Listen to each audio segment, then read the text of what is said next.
ఈ రోజు మనము కరివేపాకు కారపొడిని ఎలా చేసుకోవాలో దానికి కావాల్సిన ఇంగ్రీడియంట్స్ ఏంటో మనం తెలుసుకుందాము. నాకు కావాల్సిన క్వాంటిటీ తగ్గట్టు నేను తీసుకున్నాను అనమాట.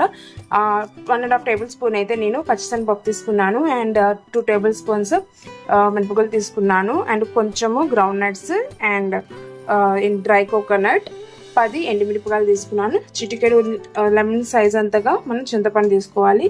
చిటికెడు మెంతులు, 1/2 టేబుల్ స్పూన్ జీలకర్ర అండ్ 1/2 టేబుల్ స్పూన్ నువ్వులు అండ్ కర్రీ లీవ్స్ అయితే మాత్రం మనం క్లీన్ చేసుకొని కొంచెం డ్రై అయ్యేంత వరకు ఇలా పక్కన పెట్టుకోండి.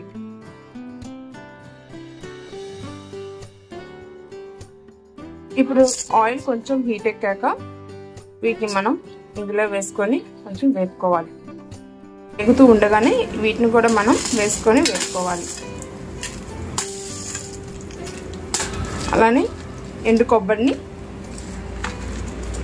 పల్లీలని వేసుకొని వేపుకోవాలి.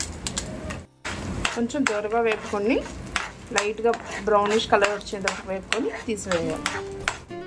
ఈ విధంగా లైట్ గోల్డిష్ కలర్ వచ్చేంత వరకు మనం వేపుకొని తీసేసి కొంచెం చల్లారబడిన తర్వాత గ్రైండ్ చేసుకోవాలి. ఇప్పుడు అదే ప్యాన్లో మనం తీసి పెట్టుకున్న ఎండుమిర్చిని కూడా వేపుకోవాలి. చింతపండుని ఇప్పుడు వేపాల్సిన అవసరం లేదండి. మనకి లైట్గా ఒక 2 సెకండ్స్ వరకు ఇలా తిప్పుతూ లైట్ కలర్ చేంజ్ అయ్యేంత వరకు మనం ఫ్రై చేసుకుంటే సరిపోతుంది. ఇంకా చింతపండు కూడా వేపానంటే నూనెలో కొంచెం ఈ విధంగా మనం వేపుకుంటే కొంచెం టేస్ట్ అనేది బాగుంటుంది అన్నమాట. మనం మిక్సీ జార్లోకి వేసేస్తున్నాం. అదేవిధంగా ఇందాక మనం వేసుకుని కూడా మొత్తం కలుపుకొని వేపుకోవాలి. ఫైనల్గా కొంచెం ఆయిల్ని యాడ్ చేసుకొని కరివేపాకుని వేపించుకోవాలి. ఈ విధంగా డ్రై అయిపోవాలి. ఇంకా కొంచెం డ్రై అవ్వాలి. ఇంకా నాకు లైట్ కొంచెం 2% కాబట్టి నేను దీన్ని వేసేస్తున్నాను. వీటిని మనం దగ్గరుండి వీటిని తిప్పుతూ ఉండాలన్నమాట. లేదంటే ఇవి మాడిపోయంటే టేస్ట్ అనేది కంప్లీట్గా చేంజ్ అయిపోతుంది. కొంచెం పోయేంత వరకు వీటిని వేపుకుంటే సరిపోతుంది. చూడండి, ఈ విధంగా కంప్లీట్గా డ్రై అయిపోవాలి లీవ్స్ అనేవి.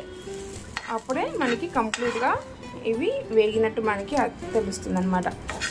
ఇప్పుడు నేనైతే స్టవ్ని టర్న్ ఆఫ్ చేసేస్తున్నా. వీటిని కూడా మిక్సీ జార్లోకి ట్రాన్స్ఫర్ చేసుకొని కొంచెం చల్లారిన తర్వాత మనము గ్రైండ్ చేసుకోవాలి. చూసారు కదా, ఈ విధంగా మొత్తం మనం అన్నీ మిక్సీలో వేసుకొని చల్లారినాక ఇప్పుడు మనం దీన్ని గ్రైండ్ పట్టుకోవాలి.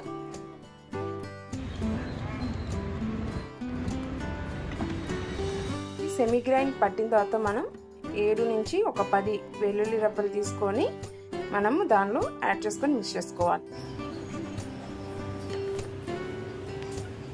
అయిన తర్వాత చూడండి, ఇంకా మనకి ఫైన్గా గ్రైండ్ చేసుకోవాలి. ఇప్పుడు దీనిలోకి కొంచెం ఉప్పు వేసుకుందాం. లైట్గా వేసుకోండి, ఎక్కువ వేసుకుంటే మళ్ళీ ఉప్పు కసమైపోతుంది. ఈ విధంగా చేసి పెట్టుకున్న ఈ యొక్క కరివేపాకు కారాన్ని మనం ఏదో ఒక గ్లాస్ కంటైనర్ తీసుకొని దాంట్లో మనం ఈ విధంగా స్టోరేజ్ చేసుకోవచ్చు. ఈ విధంగా మనం స్టోరేజ్ చేసుకోవడం వల్ల మనకి 2 to 3 months వరకు ఇది ఈ విధంగా స్టోరేజ్ ఉంటుందన్నమాట.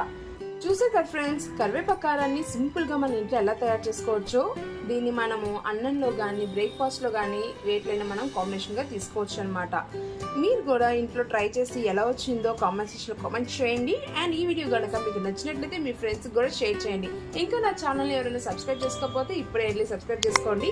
మరిన్ని వీడియోస్ కోసం బెల్ ఐకాన్ని యాక్టివేట్ చేసుకోండి. Thanks for watching.